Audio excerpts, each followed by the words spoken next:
Vana-Vigala loodusõpperada on 1,5 kilomeetrine tähistatud jalutusrada Vanas mõisapargis. Rada algab mõisa sissesõidu tee juurest. Mööda Lehise alleed saad jalutada mõisani ja sealt edasi parki. Rada jookseb osaliselt paralleelselt Vigala jõega. Pargis jalutades saab näha erinevaid tiike, Uexellide perekonnakalmistut, Jõeaasa, 2 erinevat pärnagruppi ja Lehise alleed.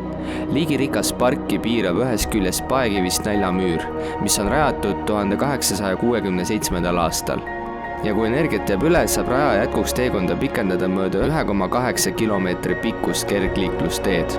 Nii et liigu Raplamaal ja veeda aega Vana-Vigala loodusõpperajal.